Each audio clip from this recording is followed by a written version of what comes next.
Hey everybody, welcome to History 3540, the history of China and Japan. Coming to you this spring term 2020 asynchronously. I'll talk about what all that means, but if you're on D2L and you're on our page, you're probably in the right place, otherwise I don't know how you would get here.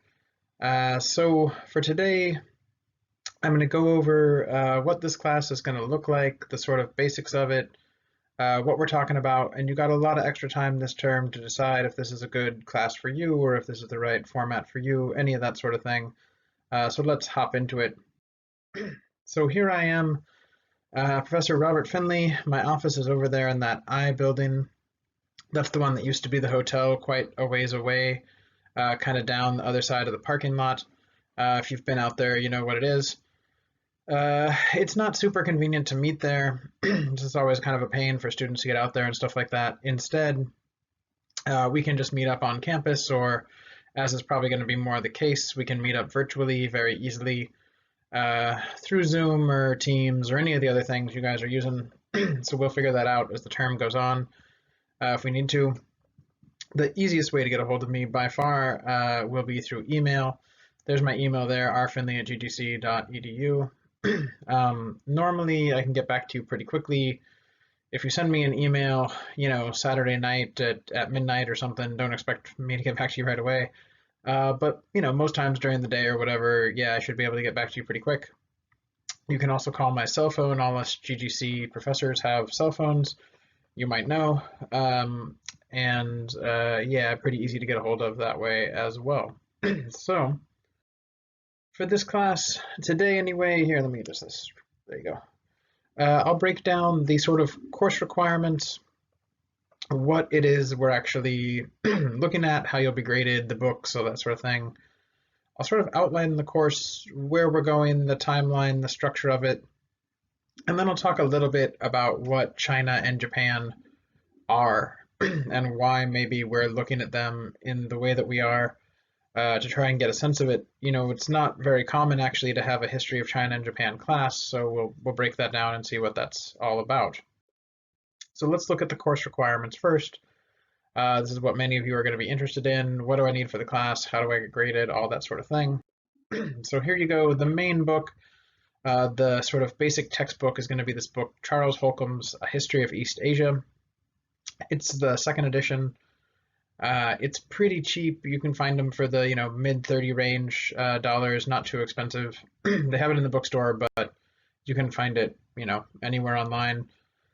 Basically, each week we'll be reading a chapter from there. Now, this is a history of East Asia. Our class only covers China and Japan. So, for example, in some of the chapters, they're going to talk a little bit about Korea. When we get to that, I'll kind of talk about it. You can skip over that. You can feel free to read through. It'd be just a couple of pages to help put that sort of in context. But as we're not going to talk very vigorously about Korean history necessarily, those parts are sort of included, but you can skim through them or you can pass them by. They won't necessarily detract anything from your learning or from the course, but if you want to include them, it might give you a more rounded picture of East Asia as a whole. Sort of up to you. Along with the main textbook, there are 4 other books. This first one, the Confucian Analects, you guys have probably heard of. You might have had to read for a world history class or pieces of it in high school or something like that. Normally, most of the versions people get are horrible translations.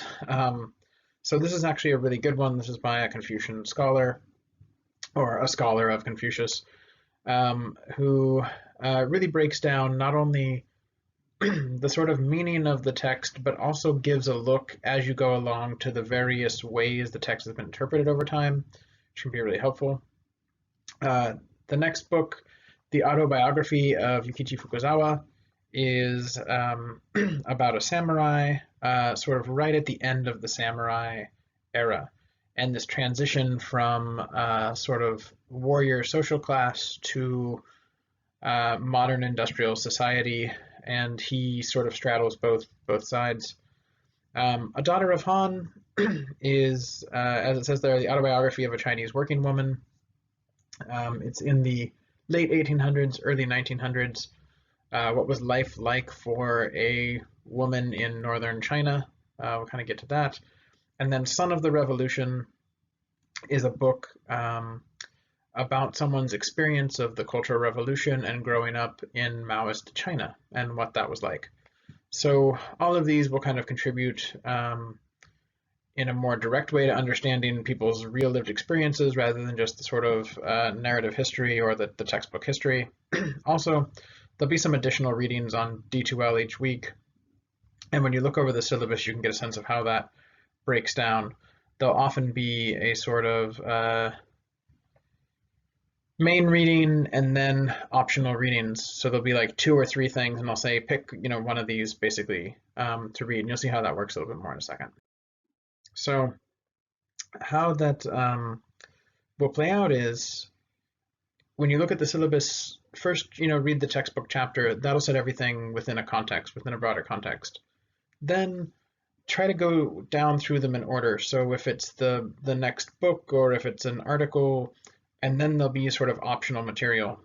So there might be 2 or 3 options. You pick one of them, for example, and that'll play into the discussions that we have each week. You'll be asked to talk about these readings you've done. So they'll get sort of from the really general to the specific. Yeah, so you'll get a sense of what was going on, and then you can see like sort of individual case studies is the way it's sort of picked. And then also you can find stuff that interests you a little bit more.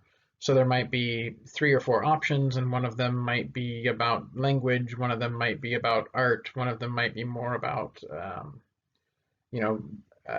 soldiers or something. There's a lot of different stuff I've tried to throw in there, or different historical approaches, so you can sort of see which one you want to pick up on, something that might be more useful for you.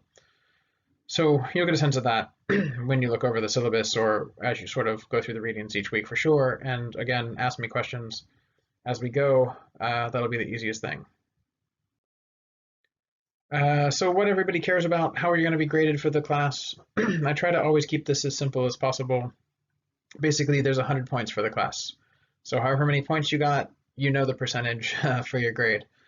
So 5% for participation, 10 for the final project proposal, 20 for a midterm, 30 for our discussion questions and summaries, 35 for a final project, and there's your 100 points.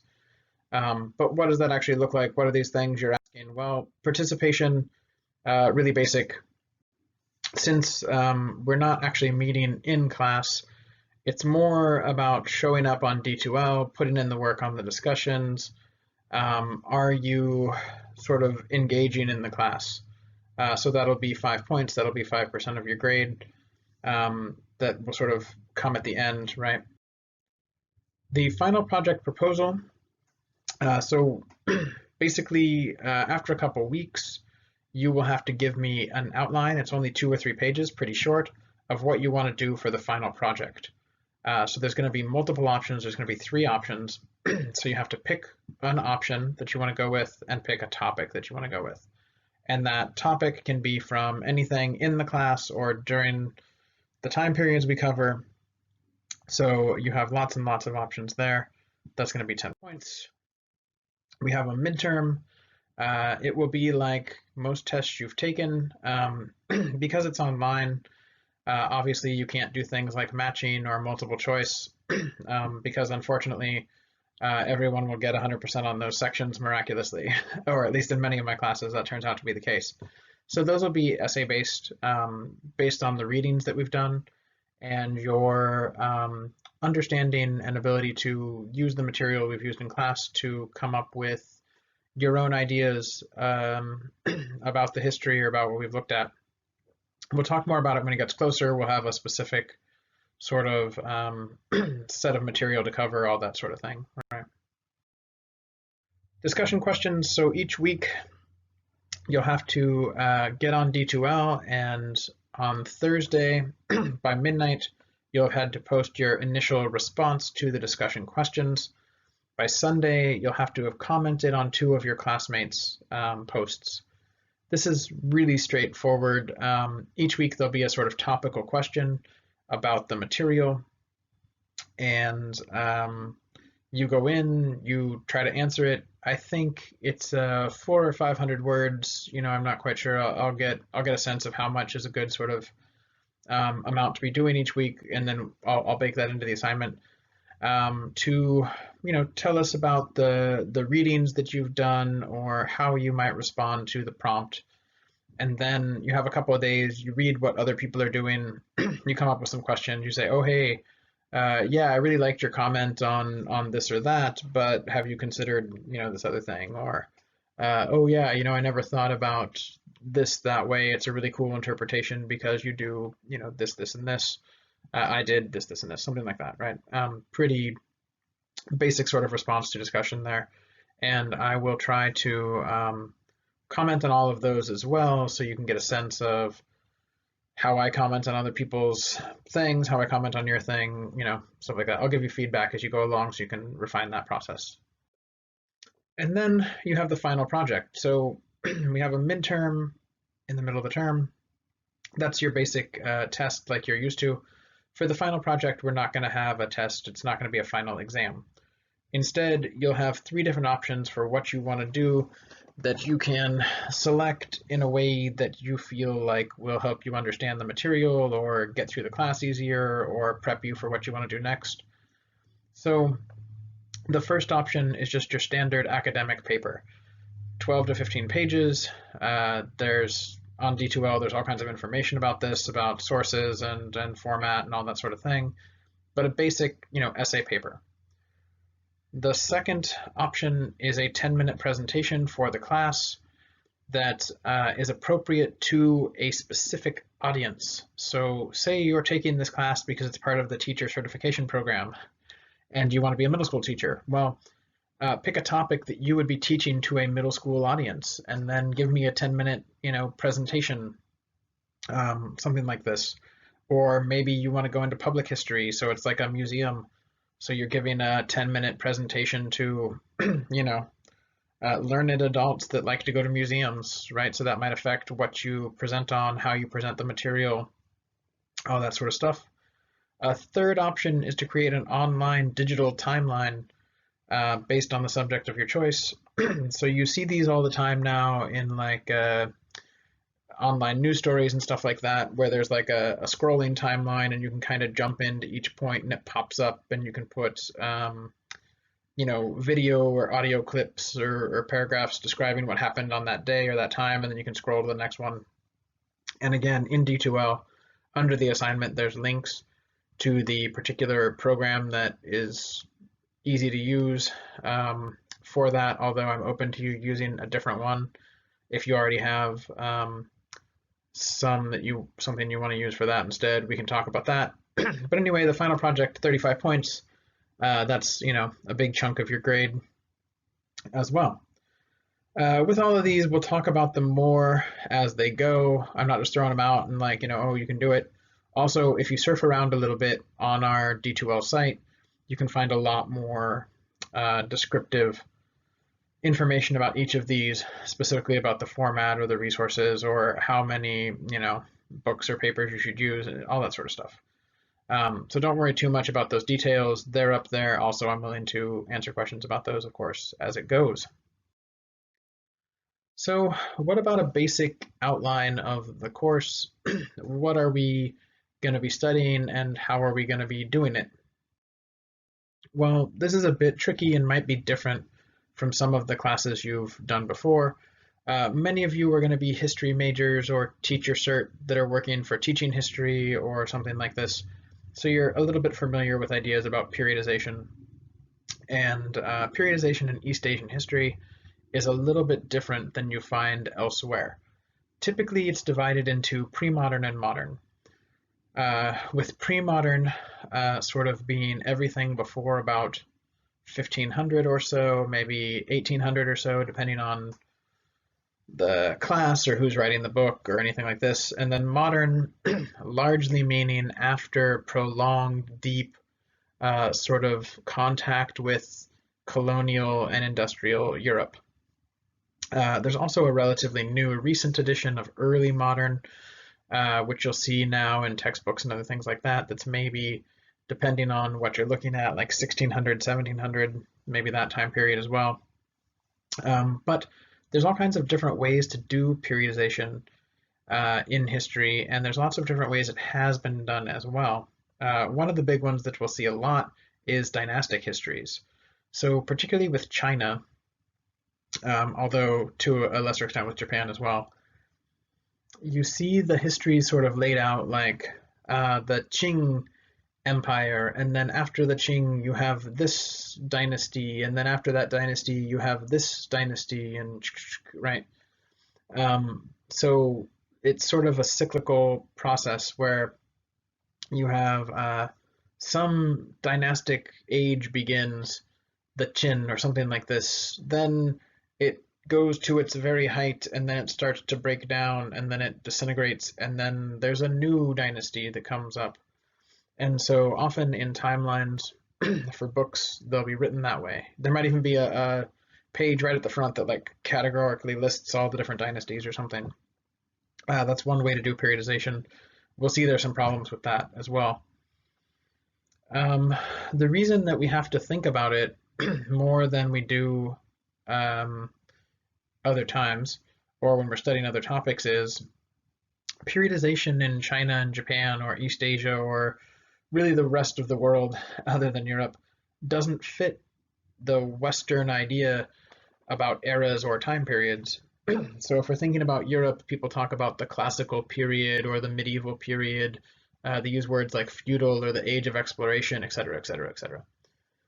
But that doesn't make any sense for China, right? China didn't have a classical, medieval, feudal. It doesn't line up. People try to force these things. So you will hear books talk about classical Chinese, whatever, or the medieval period in Chinese history, but really that's a loose approximation.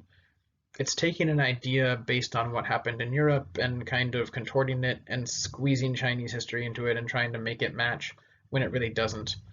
So we'll try to get around some of those concepts, particularly with Japan. You see a lot of like, oh, medieval Japan or something like that. Just forget all that stuff. Sometimes authors still use that, but it's becoming less and less common. So we'll sort of try to come up with our own versions of periodization. How we're going to do it in this course is we are going to kind of break it into that pre-modern and modern category.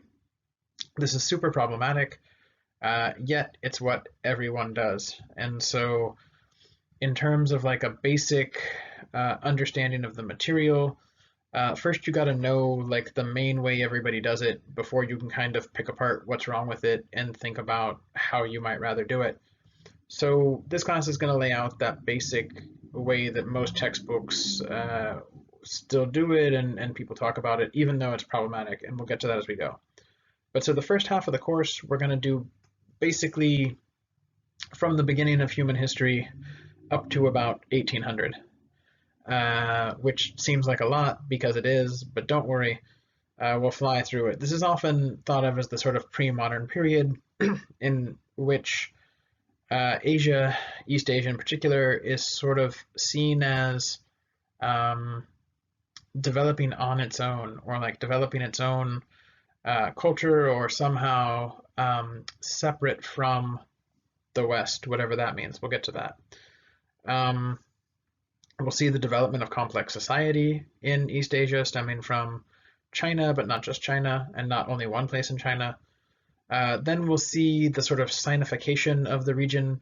Sinification is just a really fancy word that means like the making of it into a Chinese style. So when something becomes China, influenced by China, right, you could say it's been Sinified.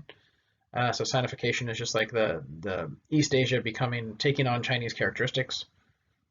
And then we'll look at the sort of independent trajectories of China and Japan, how they start to move in their own directions, and then that'll culminate in our midterm, which I've listed as Confucian style because I'm going to try to infuse some Confucian elements into that midterm. Again, we'll get to that later after you start reading about the Analects and about Confucianism and all that sort of thing. There you go. That is us at the Confucian midterm. Hopefully a little less pressure on the midterm than these poor scholars. Then in the second half of the course, we'll switch gears a little bit and we'll start looking at Japan and China from 1800-ish up to the present. So this really starts to change in China and Japan in the 19th century because they start to come into prolonged, deep contact with Europeans who are really new on the scene to global history. If you've already taken a lot of other history or world history, you might know that Europe is mostly a backwater until they stumble on industrialization. And when Europe becomes industrialized, all of a sudden they're kind of the number one power in the world. But historically, that's just a weird accident, and it wasn't true for most of the time. So anyway, we'll get to all that.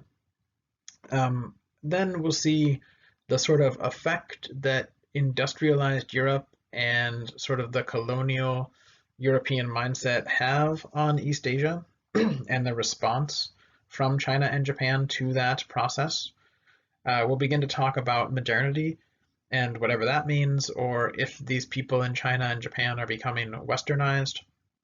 We'll also start to think about what the 20th century looked like in China and Japan. Two really, really different trajectories, right, for what happens there. And then we'll kind of end with China and Japan today, your final projects, all that sort of stuff. So pretty straightforward. Yeah, there you go, China and Japan today. Very funky place in some ways, in other ways, quite similar to, you know, downtown Atlanta that you've experienced or whatever. So we'll kind of see the similarities and differences, right, by the end. Along with all this, we'll try to get into wider concepts. Like any history class, if you're just going over the history, you're missing a ton. We'll try to talk about the difference between history and heritage. We'll think a little bit about historiography, whatever that means. We'll get into that. We also will talk about traditional and modern. For whatever reason, when people think about Asia, they often think of it as like a deeply traditional. But that's really problematic. If you go to Asia today, most of the stuff you'll encounter is absolutely brand new. On the other hand, there's a lot of stuff in Asia that's completely different from things that you would experience in the United States or Europe. And where does that stuff come from? Well, that's their traditional experience or culture. So we'll try to play with those terms. In general, whenever someone talks about tradition or something being traditional, you should run for the hills, it usually means it's not. But we'll try to get a sense of if that can be salvaged or what we can make of that. Then we'll try to talk a little bit as well about Asian versus Western. I've already laid out some pretty problematic ideas, right? Like the idea that in the pre-modern world, China and Japan and East Asia were like developing in a bubble. But again, if you've taken your world history, you already know about the Silk Road and contact between Europe and China and all this sort of stuff. So some of these categories are not nearly as distinct or separable as we imagine them to be, particularly in the modern period when things start to cross over more and more. Also, we'll work on your reading and writing skills. Being able to sift through all this material, reading all these things is great. Reading is a skill, right? The more you practice it, the better you are. Also, these weekly discussions will help you write about what you're reading, write about your interpretations, write about the material. You'll get hopefully a little bit more focused in terms of being able to dissect a particular piece of writing and tell other people what it's about, right? Improving sort of your reading skills, and the telling other people what it's about part improves your own writing skills. And all of that will contribute to your general education or your ability to practice history or your ability to teach, all these sorts of things. So all of these other concepts we're going to kind of fold in as well. Okay, so for the third part, let's talk a little bit about definitions or what we're talking about. When we're talking about China or Japan or Asia, what do we mean? You don't always need to be a stickler for definitions, but it seems like we should give it a try. at least in terms of where the class is going, what we're actually going to be studying, what do we mean when we say these sorts of things? So, for example, what does Asia mean anyway? You've heard the word, people use it all the time, but, you know, is Asia a continent? Is it a sort of geographical area? Is it people, right? Asian people? Is it a culture? Is there some sort of shared community that all Asians have? Is it actually historically accurate? Has there been one Asia or something in the past? Is it really that useful to talk about Asians? Is it just kind of some other thing for Europeans? Is it an idea? Is it a practical reality? What is it, right? Is this Asian art? I don't know, right, that we're looking at. It can mean lots of different things, and it's worth trying to at least separate and show some of the different levels of meaning so that we can use that to process the material we're going to sift through for the class. So the easiest way to sort of break this down might be to think of it in terms of geography, because at least we can point to something and be like, oh yeah, okay, that's Asia. Or maybe not. So here you go, here's a map. I think most people would generally point to this and be like, yeah, okay, Asia. Not bad, right? Of course, we're only talking about China and Japan, so only a portion of it. But it helps to sort of differentiate. If we believe in continents at all, Asia is the largest continent. It's absolutely huge, right? 17 million square miles. It's the most populous continent. 4.6 billion people, right? India and China being the two largest nations in terms of population by far. Or another way to think of that is 60% of all the humans on Earth are in Asia. Currently 48 countries, 3 of the top 5 economies in the world, right? Huge economies in China, Korea, Japan, India, Thailand, Vietnam, right? The economies are quite large. Other things you might not suspect, right? Like Indonesia is the most populous Muslim country. The second most populous Muslim country is India, right? So all kinds of stuff going on in Asia. But as a continent, I don't know, does it really make sense? If you've never been troubled by continents, you should think about it. Remember, it's just a made-up idea. There is no real specific geological or geographical reason for continents. They're not real, which I know is very disturbing if you've grown up learning about the 7 continents and all. But as a little work, we might try to think, well, where are the borders of Asia, for example, right? Well, we could look at different areas. So let's start out. Let's look like, oh, hold on, let me get a color that'll pop on this map. We can look down in this area, right? What's down there? Hold on, I gotta erase these lines I made. Okay, so down in this corner of Asia, Southeast Asia, right? You guys might know Thailand and Malaysia and Indonesia and stuff. Where does it stop being Asia and where does it turn into something else? And actually, people have had trouble talking about this for a long time, ever since the discovery of Australia and New Zealand. Europeans have been confused. Is Australia and New Zealand stuff basically part of Asia, or is it something else? Well, as you know from primary school continent counting, Australia is its own continent, as well as being a nation state. Hence, we must believe that it's somehow separate from Asia. Well, where do you draw the line? There've actually been a bunch of different attempts. You can go by a sort of very strict geological line. Like you can look at the tectonic plates, right? And you can try and determine some sort of real physical distinction. There's different versions of that. As you can see on here, the red and the blue line are different versions of that. Or you might try to look for flora and fauna.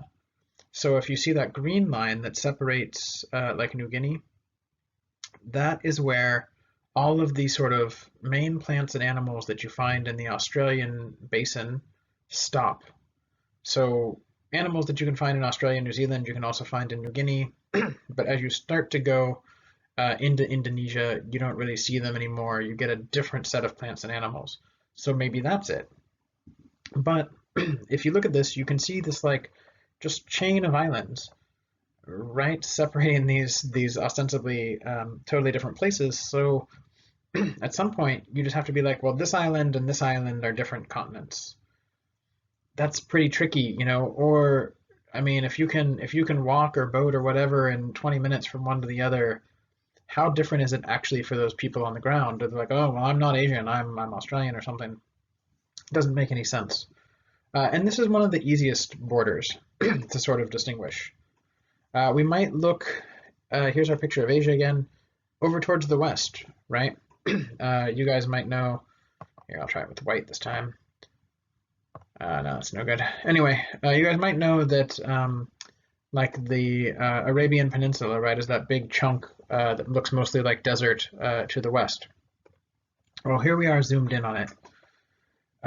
Okay, so what's Asia, what's Africa, what's Europe? It's really tricky, right? Because ostensibly, this part here, hold on a second. No, now it's not going to work for me. Dang.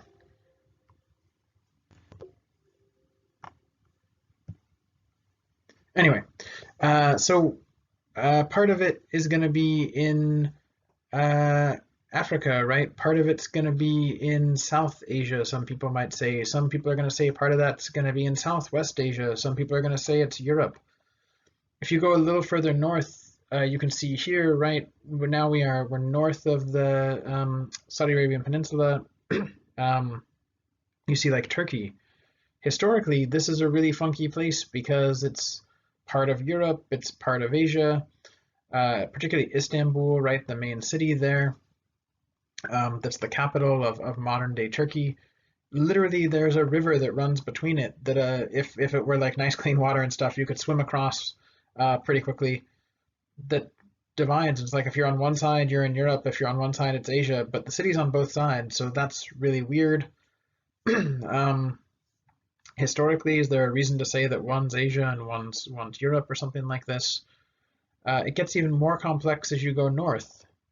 So again, you can see on the north there, this part of Russia, right, that goes all the way across the top of the continent.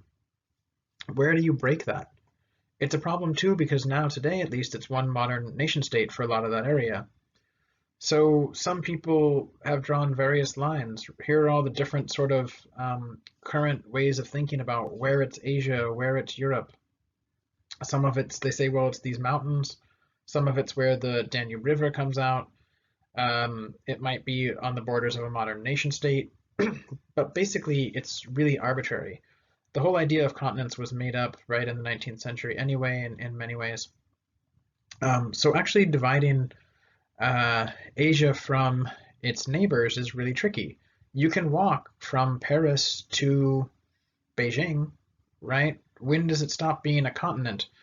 If we're told that continents are a large body surrounded by water, it's pretty tricky.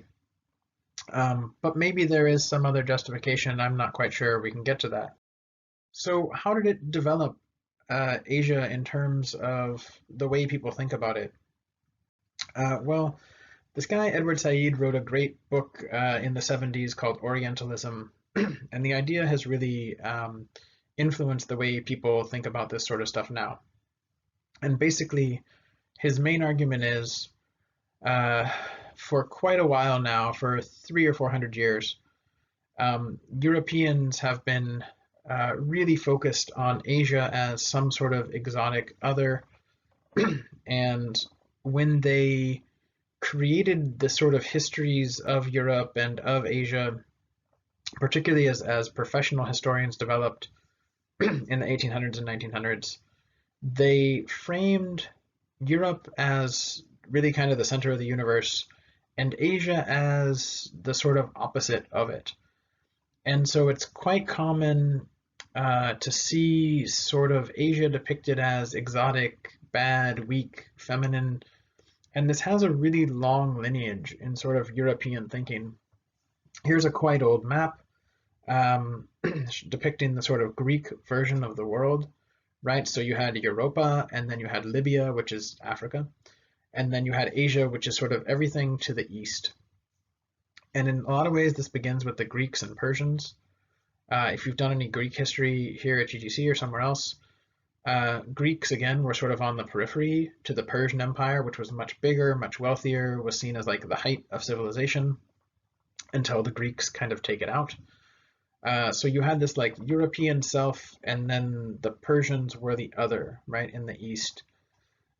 This gets more and more rarefied as you go on. Here you go, here's some Greeks and Persians battling it out. With the development particularly of Islam, you get a sort of further break between the sort of European world and the rest of the Mediterranean. So if you think about Greek and Roman history, actually, the vast majority of Greeks and Romans didn't live in Greece or Rome or even Europe. Most of them lived in North Africa, or what today is Turkey, or Egypt, right, or Central Asia even. So as Islam develops, North Africa, Spain, Turkey, Southwest Asia become Muslim, and that's sort of a bigger break between the sort of Christian European counterpart and Muslims that are now in the sort of rest of the Mediterranean world. And there's a sort of division that grows there where there's the sort of European West and then the non-Christian East, right? So again, some sort of separation that's actually quite artificial. Lots and lots of Christians lived in the Muslim world, for example. Lots of non-Christians lived in Europe, etc. Then you might look at other turning points. For example, yeah, here's some crusades, right? Crusades for you. For example, you might think of Marco Polo, right? Who was an Italian merchant who ends up going to China during the sort of Pax Mongolia, which we'll get to much later, the Mongol Peace, where it's actually quite easy to travel around the Mongol Empire and stuff like this. He goes all the way to see the Emperor of China eventually, and he comes home and he writes this very sensational book. All of Europe's elites reading it, how great it is. And when he writes it, actually, if you read Marco Polo's travels, Asia is not bad. It's very, very good. And it's filled with all kinds of like luxury products and silks and golds and all these sorts of things. It's barbarous, it's not Christian, and it's lascivious, and there's all kinds of other weird things going on. But in many ways, Polo's depiction is almost of a superior, sort of grander civilizations. So that still fits within this genre of like a somehow other Asia.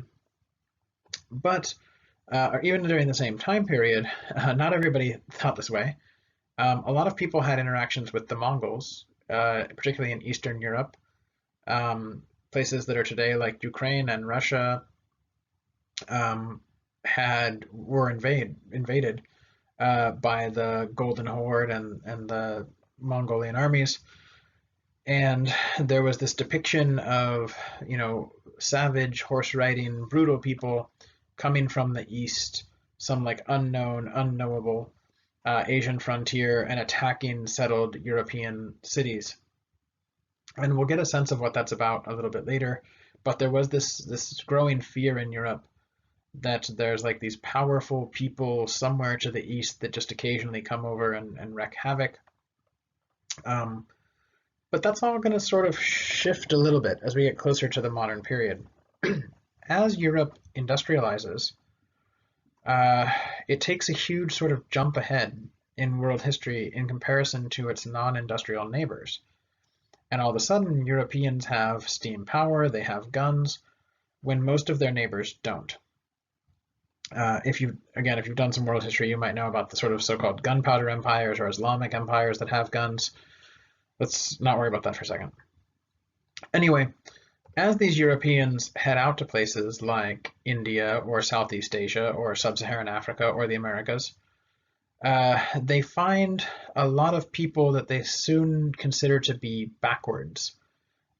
These people just waiting to be colonized. These people that are somehow inferior, right? And so Europeans' depictions of Asians tend to be effeminate or barbarians or something like this that are just sort of waiting to be colonized. And once they do colonize them, they're often depicted as ungrateful, right? Europe's bringing them civilization and Christianity and industry and all this other stuff. And they're slaves, you know. But surprise, surprise, a lot of other people don't want that. And so then there's this idea that develops of Asians as sort of being like ungrateful subjects of the British Empire or the Dutch Empire or something like this. Sort of again, shaping that view between Western and Asian. Another thing that you're probably quite familiar with is how Asians are sexualized, and of course this is more and more as you get closer to the modern period as well.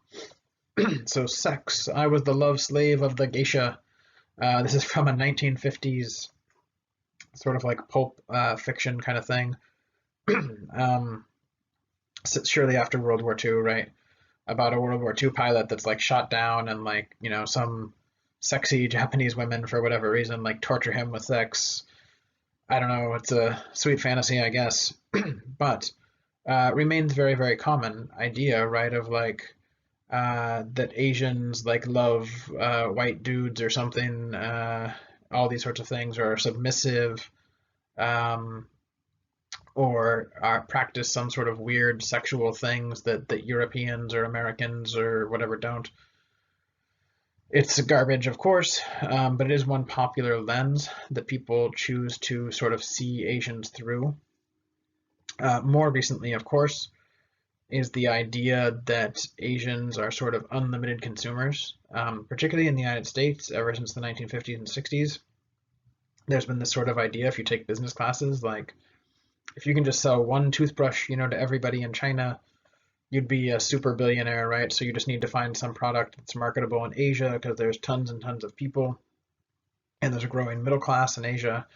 And it's like, you know, Tesla's building new factories there, right? Because it's going to be a huge market, and, you know, all these sorts of things. Every time you open like a business story on CNN or whatever, you'll see something about, oh, you know, the new market in China or something like this, right? It's very common.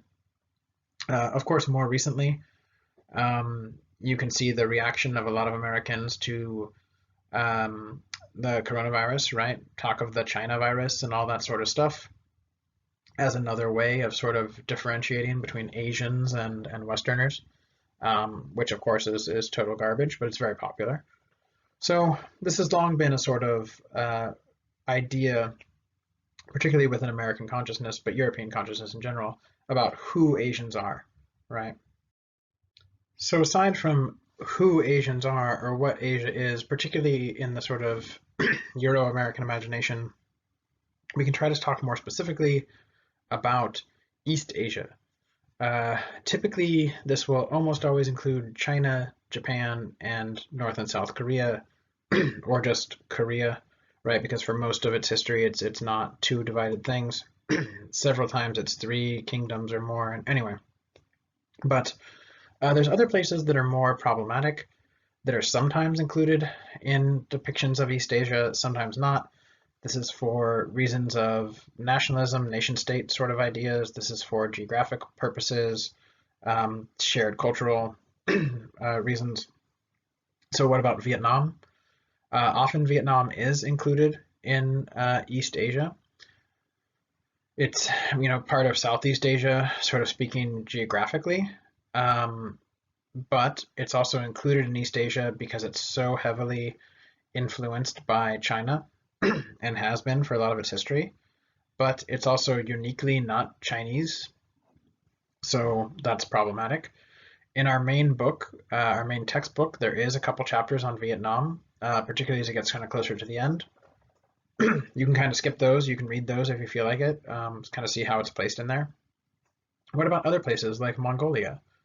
So if we're taking China as a whole and we're thinking about Western China and stuff in particular, Mongolia is in the same geographical region, right? But the people there may be different racially, ethnically, culturally, linguistically, but was that true in the past, or was I don't know. It's really tricky. Should it be considered part of East Asia? If not, what is it? Is it Central Asia, Northeast Asia? Sometimes there's all kinds of different characterizations. What about all that territory up there that's labeled Russia? It's clearly in East Asia geographically, but because Russia is this huge nation state that has its own sort of strange trajectory and influence from communism and the Cold War, and that the main sort of industrialized capital cities of Russia are in Eastern Europe, it gets really tricky. But it's worth thinking about that there is this sort of large section of territory that currently belongs to Russia, because that does play a role, particularly in the 19th and 20th century, that we're going to see more of. We might also ask, are these places unified in some way? So if we're going to talk about East Asia as anything more than a sort of area on the map that we just kind of circle and we're like, wait, no, it's the east side of Asia. We have to find some commonality, some central stitchwork that binds these together. So we can try to develop a sort of working characteristics of East Asia. And we can see how well this holds up over the course of the class. But this might be how you can sort of distinguish or determine or what characteristics bind this region together. And then you can talk about outliers or examples. So one of the main characteristics of East Asia is the Chinese writing system. So as I'm sure you know, lots of different writing systems developed around the world, in Egypt, in Southwest Asia, in the Americas, in China, right, independently. And for our purposes, we're going to look at the development of writing in China, maybe at two different locations, hard to say, and how that then became the sort of main way of writing in the region. There's variance, and we'll get to that. Another aspect of East Asia that seems to be a sort of common thread or something that binds these regions together is a sort of Confucian worldview. So there is as we're going to get to, Confucius is a teacher, he's a philosopher, and his main work, the Analects, it's not strictly speaking his work, but anyway, becomes a sort of underlying philosophical and almost mythological binding for the whole region. So still right up until today, Confucianism is right under the surface in China and Korea and Japan and Vietnam. And it's a way of thinking about the world, thinking about interpersonal relationships. It's a whole sort of metaphysical reality. And we'll get to what that looks like, how it's different from things you might find in Europe or the Americas or something like that. Another thing that really binds together this region is a sort of Chinese governmental practices. So again, as you might expect from the name, these sorts of ideas develop in China. I've already told you that people often think of Chinese historiography in terms of dynasties or emperors, and we're going to see that develop elsewhere in East Asia. So this very bureaucratic form of government, meritocracy, eventually Confucian scholars that are part of government, having an emperor, these are going to become common traits in East Asia. and we'll sort of see how that's different from what's around it or how it develops out of China into other places. Fourth, a sort of unique Mahayana form of Buddhism. If Mahayana doesn't mean anything to you, don't worry about it, we'll get to it. But the sort of main religious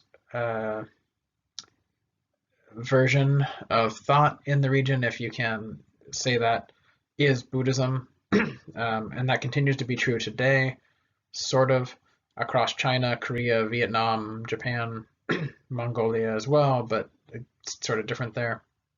But it's a specific form that comes through Western China via Central Asia into China and then to Korea and then to Japan. And it develops quite differently from what happens in South Asia or Southeast Asia. And we'll see that as well. Finally, there's a sort of shared cultural sphere.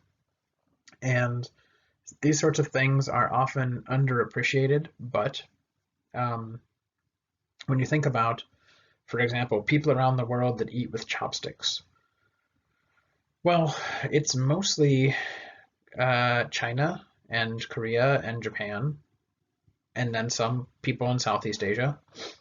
And it's, how did that happen? Why is it that people eat this way there?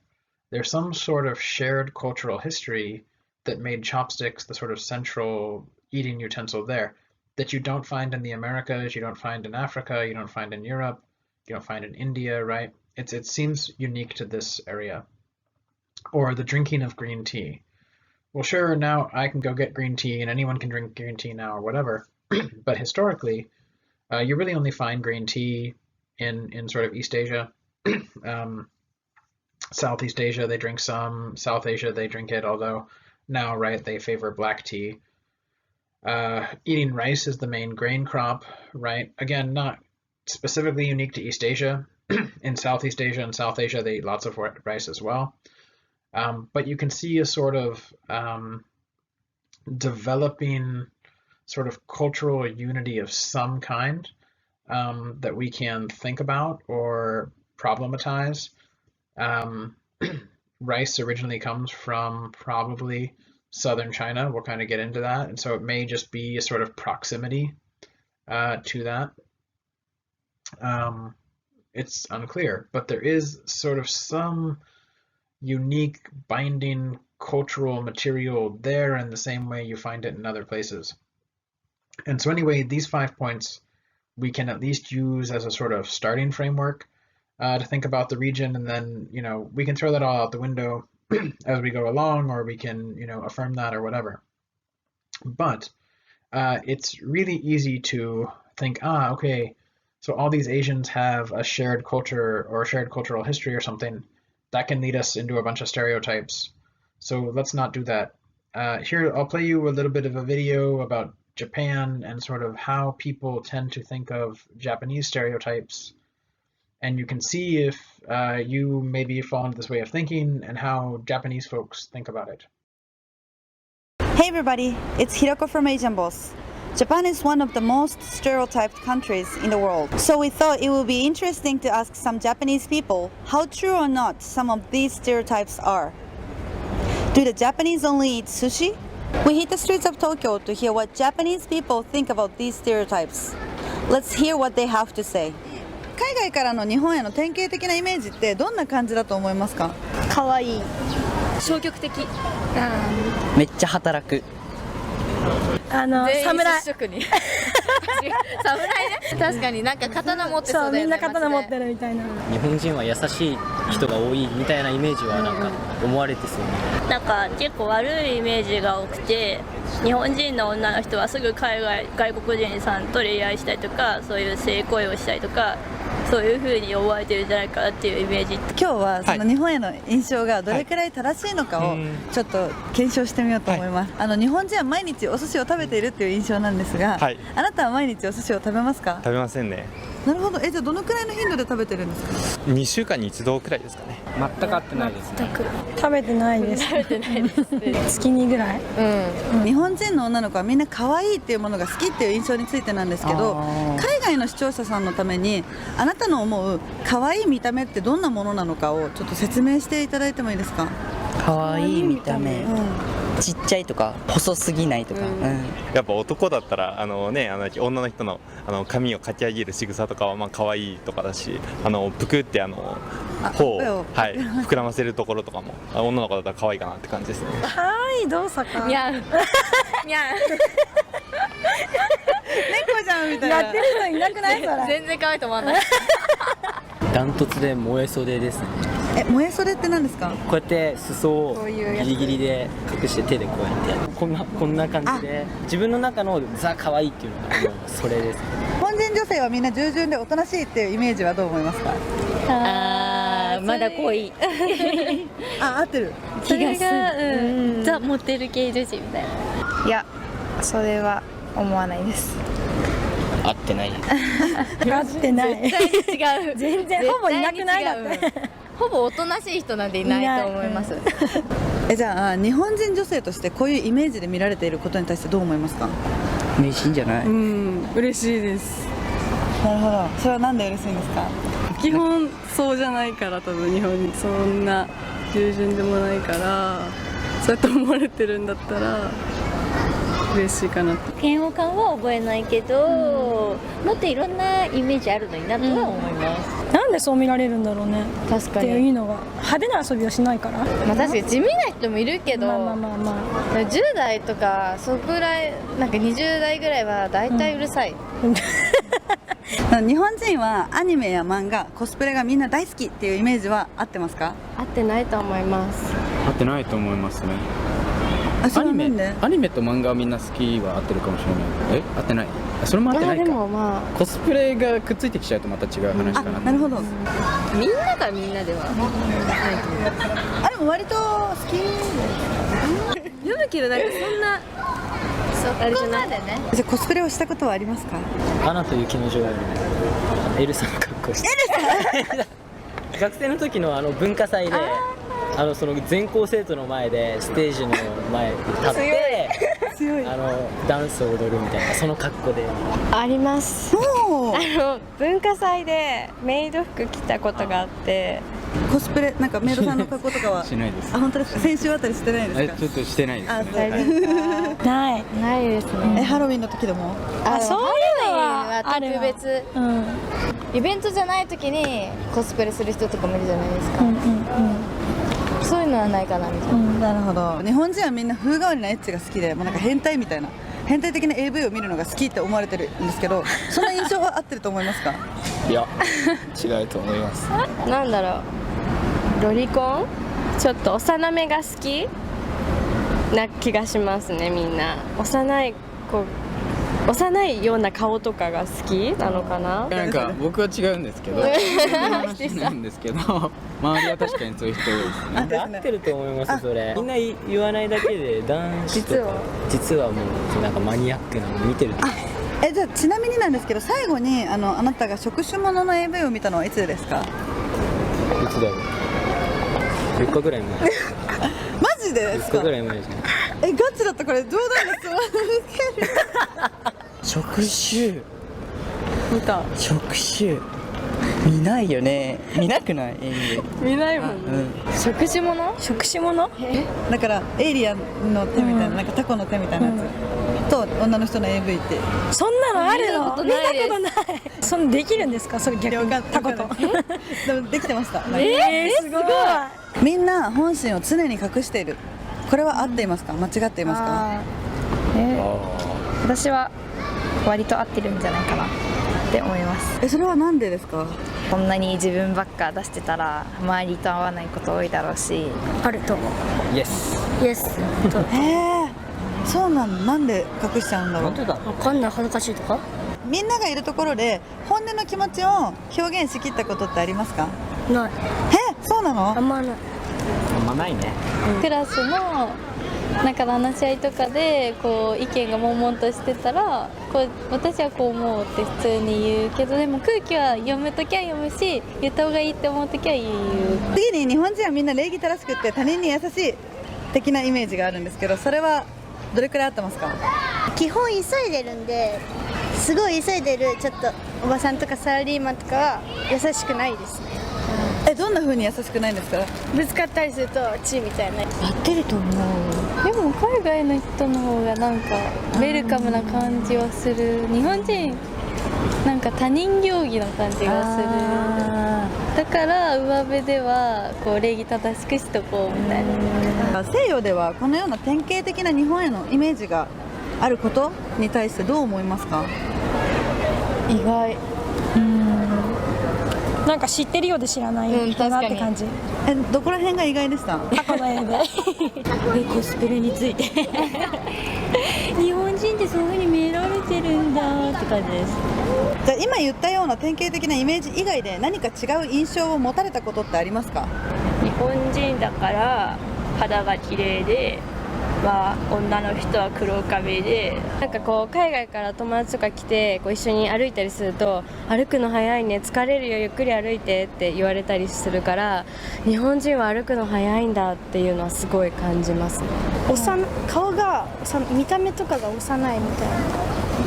日本人は、年齢言うとすっごいびっくりされたと思います。何歳だと思われてたんですか？もっと全然12とか。実際何歳ですか？18です。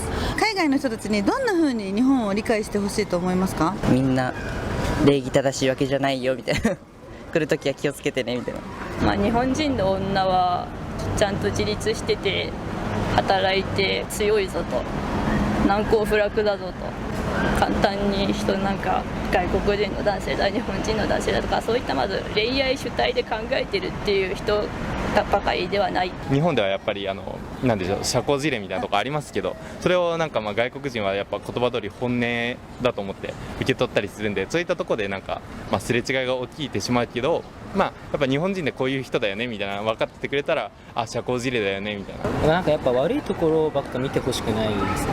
他にもいいところはいっぱいあるよっていうのは、なんかいい目で見てもらいたいですね。So what? Okay. So some really good ones in there, right? Stuff you are probably all familiar with in terms of American thinking about Japan from movies, from popular accounts, all this sort of stuff. But really, I mean, a lot of those Japanese people were just confused, right, by the stereotypes. So it's easy to think, some sort of shared culture, and we know about that. We know what it is. But that can be really tricky, right? It's not even true today. How about, 1,000 years ago or something? Let's watch another one quite similar about China. If you've had enough of this, don't worry about it. You can skip forward. But if you're feeling it, check out this one about China, and then we can talk about that too. Hey guys, it's Kay from Asian Boss. What comes to your mind when you think of China and its people?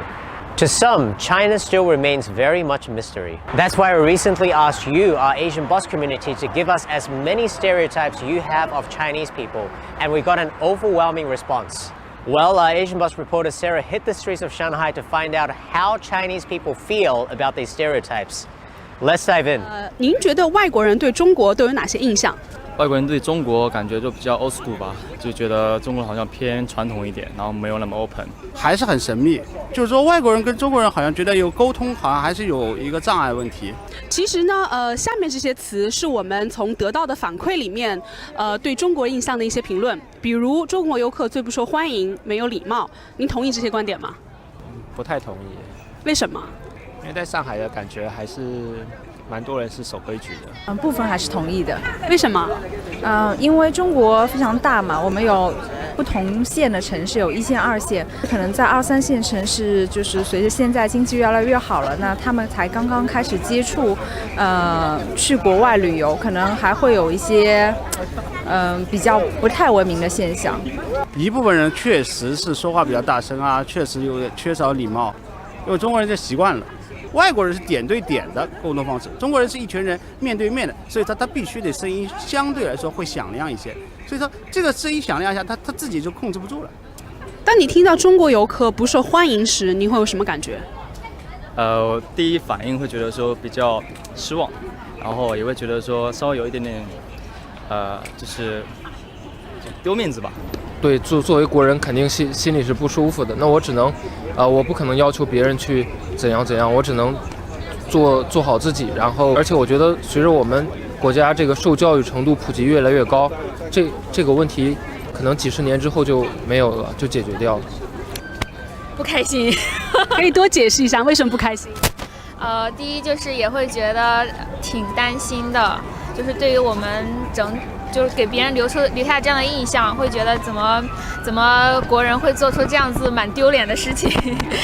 您觉得为什么会对中国人留下这样的印象啊？就是在国外，他们已经形成了这种就是排队啊，或者是有这样的秩序感。在国内的话，我们暂时还没有在培养这种意识。所有的中国人都会功夫，这是真的吗？这不可能的。我不会啊。这不可能的啦。为什么？我就不会这个。你有学过武术吗？没有学过，但是我会去学。小时候学过一些套路，武术套路，就是一些可以说是花拳绣腿吧，就是没有真正什么一些用处，我感觉啊。您觉得为什么会有这种印象的存在？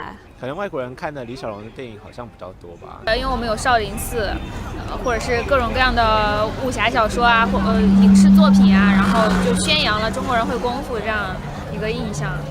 有人评论过很多中国人都吃狗肉，这种说法真实吗？我是不吃狗肉的，而且我周围的人也不太多。我只是觉得可能是地域性吧。我觉得是真实的吧，因为确实在有一些地方是有狗肉火锅这样子，在徐州沛县，我知道他们的狗肉是当地很有名的，是他们的特产。不真实，肯定不真实的。为什么？因为我觉得现在养狗的人越来越多了呀，肯定是我自己个人就非常喜欢金毛，然后自己家里也养了一只。我之前有见过一个大叔吧，他就特别喜欢吃狗肉，就是自己去买狗自己整的那种，但是我还是挺难接受的。不真实的。为什么？因为狗肉呢是什么时候开始流行的呢？3年自然灾害的时候，因为没有吃，所以才开始吃狗肉的。那个3年自然灾害的时候，因为没有吃嘛，吃麻雀肉、吃猫肉、吃老鼠肉、吃狗肉算好的了。您有吃过狗肉吗？我吃过，我觉得狗肉不好吃，还是猪肉好吃，牛肉好吃。Chinese people are not good at English. Is it true? 还说中文吗？我的英语好久没。中国人英文都不太好，这是真的吗？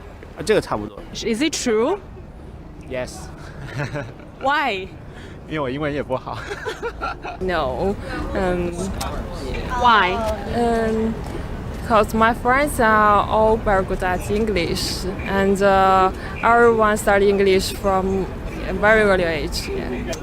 I think it depends. For people like my generation, we study English since very 10 years old, and especially in nowadays, lots of people can speak English. But for my parents' gender, they probably can't speak English.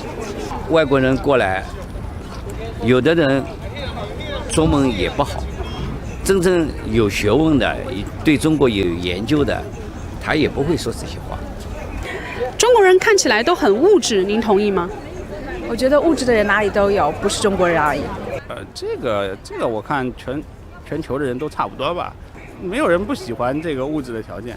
我觉得物质也是必须的。我看外国人也挺物质的。这个东西呢，要看什么朝代了。老毛那个时期，人不物质，都是精神化的。那么市场化以后呢，就是因为什么？你这个钱啊，什么东西都要掏钱买的呀。你没有钱，你今天可能就是睡马路。那么他没办法，就是整个社会环境逼着你要去赚钱。那有什么是我们能做的，去减少这些国外对中国的错误印象呢？我说实话，我真没想过要改变这个东西。我觉得既来之则安之。这个，我觉得可能是在年轻这一代多多加强教育，然后多多跟国际接轨，可能这样的现象就会越来越少。您希望外国友人对中国能有什么样的理解？其实中国的新一代，我觉得还是蛮好的，而且就是很努力啊，然后什么也很积极啊，面对生活。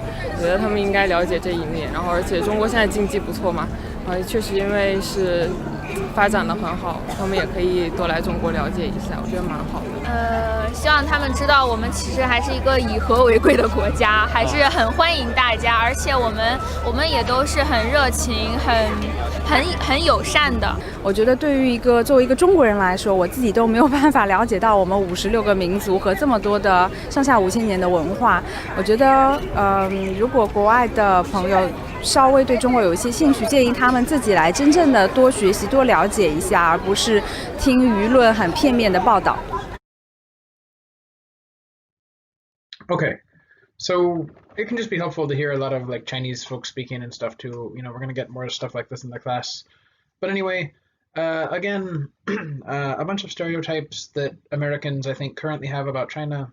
It's helpful to just dispatch some of those right now, but also to get a sense that, today, people in China are all totally unique. Lots of people had different answers. For those questions. We're surprised that, Westerners or Americans are thinking of them this way.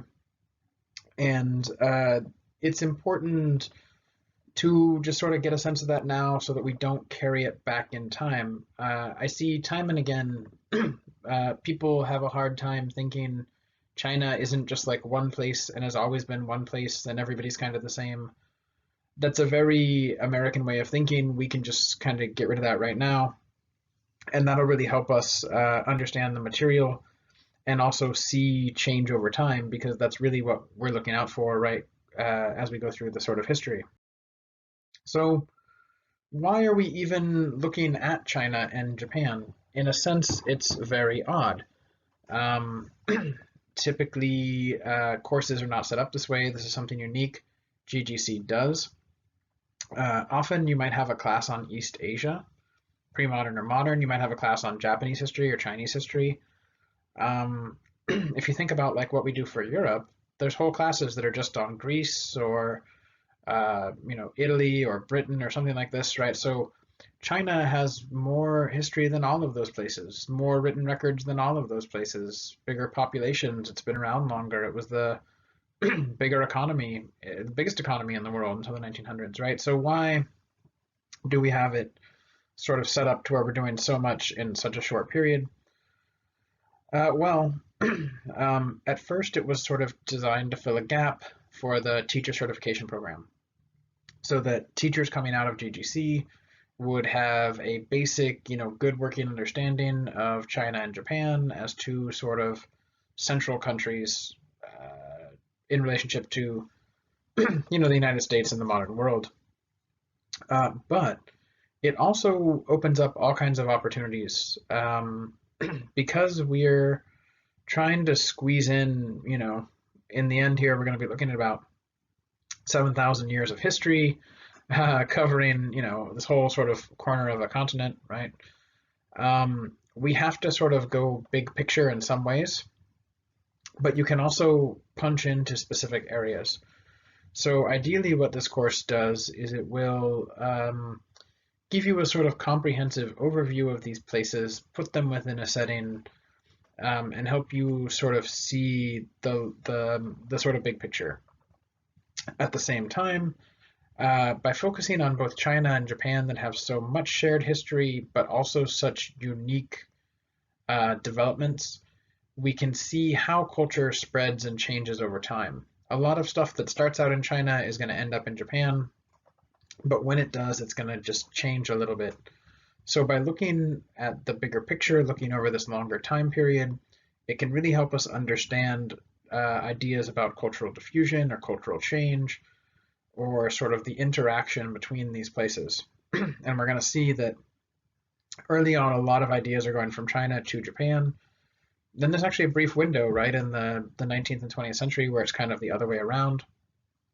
Another thing that this class will help us do is it'll really show China and Japan developing, and then particularly when we look to the modern period, they go totally different directions. So in response to the encroachment of Europeans and colonization and industrialization in the sort of modern world, China and Japan are going to vary really different. They're going to have really different sort of responses, I guess is the best way to put it. And their development is going to vary so much that it kind of provides two different examples for how nations developed either in resistance to or cooperation with these new ideas about the modern world. But they both resulted in nations that today are very successful. So the nation state of China and Japan are incredible world powers. They have great economies, but very, very different in terms of politics, culture, international role, all that sort of stuff. So you have a lot of sort of mental freedom there and different frameworks to work from. And because you are doing the final project that's totally sort of your own accord, you have a lot of leeway to sort of pursue what interests you out of these areas. So hopefully that'll help you tap into whatever aspect of this you find interesting. Maybe you're just taking it because you have to take it, which is totally cool, but even then you can hopefully relate it to some other material that can, you can think about education, or you can think about technology, anything like that coming up later, right? So we can at least tie it to different stuff. Okay, there you go. There's a nice picture of China and Japan. It's 2 parts of a heart. Okay, so that's just kind of the intro to the class. That's all for this week in terms of the sort of lecture stuff. Get on the discussion, check that out, see what your classmates are up to, check out the readings that are up there on D2L, and let me know what questions you have. I'll respond to your discussions, and see you next time.